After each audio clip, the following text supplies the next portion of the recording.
Oi, pessoal! Explicando as transformações que os adolescentes passam nessa transição entre a fase de criança para a fase adulta. Sabe aquelas pernas que parecem crescer da noite para o dia? Uma fome que não acaba nunca? Uma verdadeira montanha-russa de emoções? Pois é, a adolescência é uma transformação radical e o famoso estirão do crescimento está bem no centro disso tudo. Bora então desvendar a ciência por trás dessa fase que é incrível e, vamos combinar, muitas vezes bem confusa.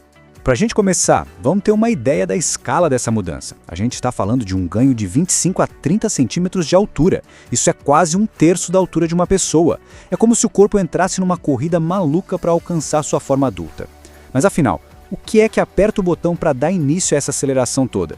Bom, a resposta está numa revolução silenciosa que acontece aqui dentro. E quem são os maestros dessa orquestra toda? Os hormônios.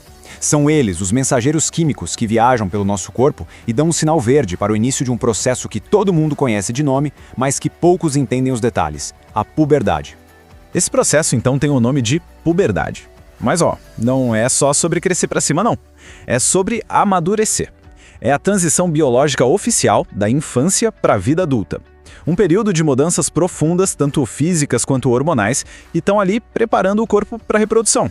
E aqui vem uma parte que eu acho fascinante. A puberdade não é como ligar um interruptor, sabe? Na verdade, são 2 processos hormonais rolando ao mesmo tempo, como se fossem 2 histórias paralelas, cada uma com uma missão diferente nessa grande reforma do corpo. Vamos simplificar esse biology case. De um lado, a gente tem a gonadarca. É ela que ativa os ovários e os testículos, focando no desenvolvimento das características sexuais. Do outro lado está a adrenarca, que ativa as glândulas adrenais e cuida de outras coisas, tipo o aparecimento de pelos, a acne e até o cheiro do corpo.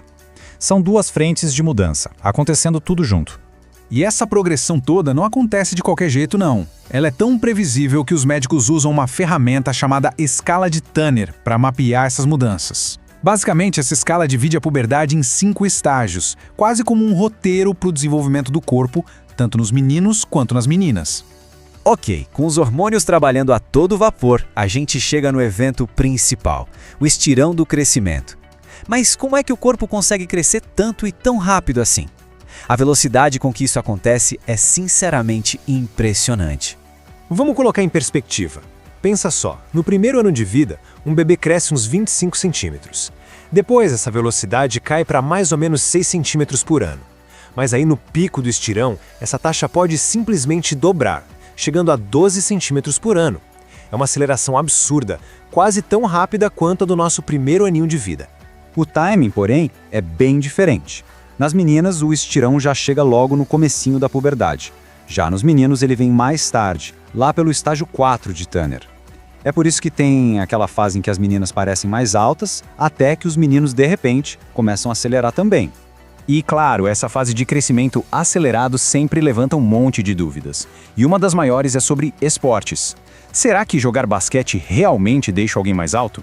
Ou que fazer ginástica pode atrapalhar o crescimento? Chegou a hora de separar os mitos dos fatos. Essas são as perguntas de $1 milhão, não é mesmo?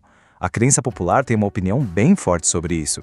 Mas o que será que a ciência diz de verdade? A resposta pode surpreender muita gente. A resposta, vinda direto de uma revisão de estudos científicos, é bem clara e direta. O tipo de esporte que se pratica não aumenta nem diminui a altura final. É isso mesmo. Essa ideia de que basquete estica ou que ginástica achata é, cientificamente falando, um mito.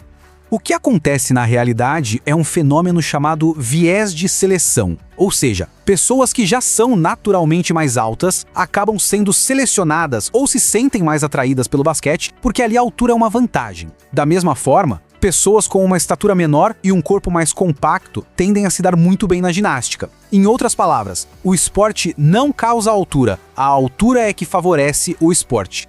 Mas atenção aqui. Isso não significa que o exercício não tenha nenhum impacto. O que realmente importa não é o tipo de esporte, mas sim a intensidade. Atividades de leves a moderadas são ótimas e até estimulam o crescimento. Agora, o treinamento super pesado de atletas de elite, principalmente quando combinado com restrição de comida, pode sim ter o efeito contrário, prejudicando o crescimento e até atrasando a puberdade. Mas as mudanças não são só físicas, não.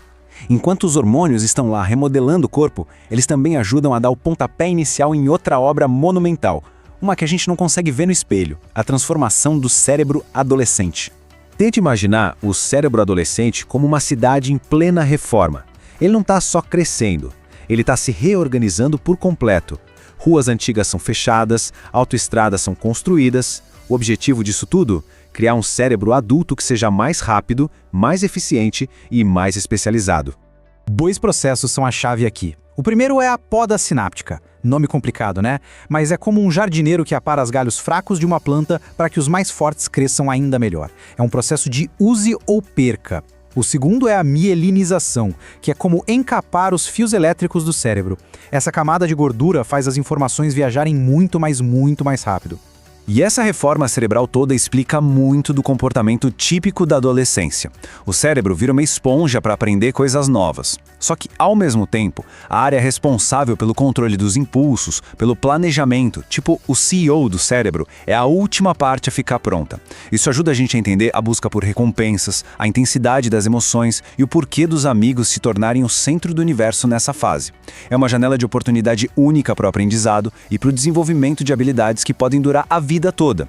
E tudo isso nos deixa com uma reflexão, né? Se a gente entender que a adolescência não é só uma fase de rebeldia, mas sim uma das transformações biológicas mais profundas que um ser humano pode passar, tanto no corpo quanto no cérebro, será que isso não muda a forma como a gente interage, apoia e guia os jovens que estão ao nosso redor?